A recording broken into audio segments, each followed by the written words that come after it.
What Lives in the Woods, Chapter 21. I decide not to sleep in a different room after all. Truth is, I am scared of the room I chose, but leaving it would be the biggest chicken move of all time. Agatha and Hercule Poirot would laugh in my face over something like that, and I wouldn't blame them. Instead, I settle for waiting until everyone else is asleep and dragging my bedding to the hallway outside my room. I figure that's half chicken because I can still see and hear everything going on inside, but there's no chance I'll get locked in again. I miss you too. I reread Erica's last text message. She sent a picture of herself at Starbucks holding our favorite drink, a chai latte with sweet vanilla cream. I turn away from the photo, frowning. She looks happy. A best friend would be glad, but instead my stomach is tied into a painful knot. I text her back a simple heart emoji, then slump against the wall, trying to get comfortable on the hard wooden floor. It's dark, too. Even with my phone flashlight permanently on, there are shadows on top of shadows. Everything looks like a place for a monster to be lurking, and I hate it. Plus, with no electrical outlets close by, leaving my flashlight on means my phone battery will eventually die. Not good. You awake? I text Will. It doesn't go through. I try again, then again. On the fourth attempt, it finally shows my message is delivered.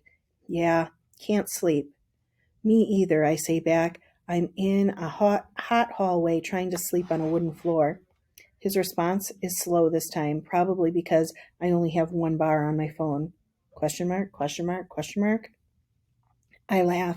It seems like the kind of text Erica would send me. Just don't like my room. I don't blame you, is all he says back. What time do you want to meet tomorrow? I ask. Again, the text takes forever to go through. Will probably thinks I'm the slowest texter in the world. Want to just talk when we wake up? Sure, I say. A grin stretches across my face despite my crummy circumstances. The idea of Will researching with me is awesome. Tomorrow will only be my third day at Woodmore and I'm already exhausted. I don't want to do this alone anymore. I'm not even sure I can. The one thing I'm sure of is that I'll never survive a full month in this house. Tomorrow my plan is simple. 1.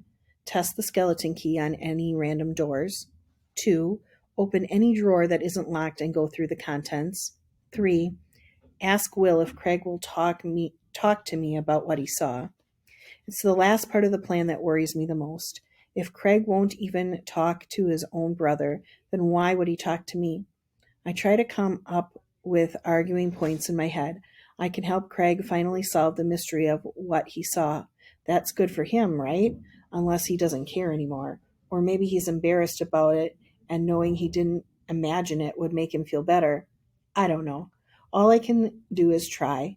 I curl up on my blanket and turn my phone light off. The darkness gobbles up the hallway, leaving me to stare at nothing. I close my eyes for a moment, then open them immediately. Is the clock louder all of a sudden? Sitting up, I peer into my room. I can't see the mannequin, but I can see the fireplace and the door to the sunroom. Everything looks fine, but it doesn't sound fine. The clock has been ticking softly ever since we arrived, but at some point I must have learned to tune it out because it hasn't made me crazy today. Now it's louder, like someone turned the volume up. I stand up and let the blanket fall from my body. Just like before, the ticking isn't coming from one direction. It's everywhere, in the floor, the walls, the ceiling. It's in the air. It reminds me of Erica's house. Her parents got this fancy stereo system put in about a year ago. There are speakers in every room, and one volume knob controls them all. They can play the same music throughout the entire house, which is cool. Well, except for the times they pick old music, which is pretty often. It should be illegal for people to blare a song called Mr. Roboto in every room of their house. Tiptoeing down the hallway, I keep my phone flashlight steady, shining into the darkness. When I reach the end at the stairwell that would take me up to the ballroom, I stop and listen. The ticking grows louder. I take a few steps up and pause again, louder still. I hate the idea of going up there, but I can't ignore this. Proof doesn't just fall into Agatha's character's laps, and it won't fall into mine either. I have to be willing to look for it, even in dark, scary ballrooms. I take another shaky step up, somehow managing to put one foot in front of the other until I'm at the top.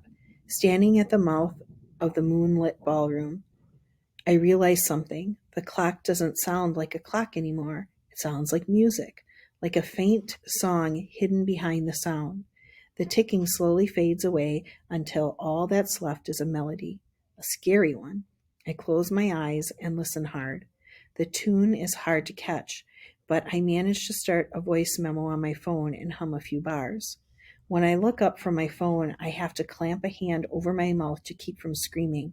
The shadows, they're everywhere. I stagger backward, crashing into the wall.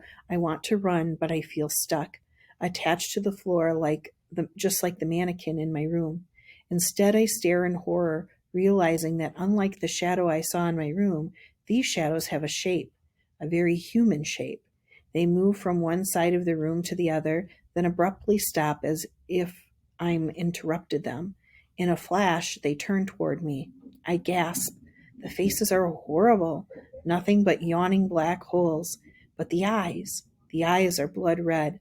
A hiss pierces the silence.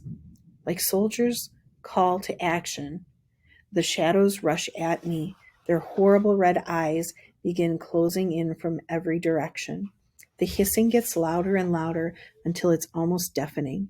Choking back a sob, I spin around to run, but the door is closed. And just like back in my room, the knob won't turn. I'm trapped. No, no, no, I cry out, pressing harder against the wall. A sharp pain catches me in the shoulder. The light switch. Turning around, I flip it on. The shadows vanish. The room is empty and quiet. Blinking away tears, I slide down the wall and land on the floor. Someone or something wanted me to hear that song.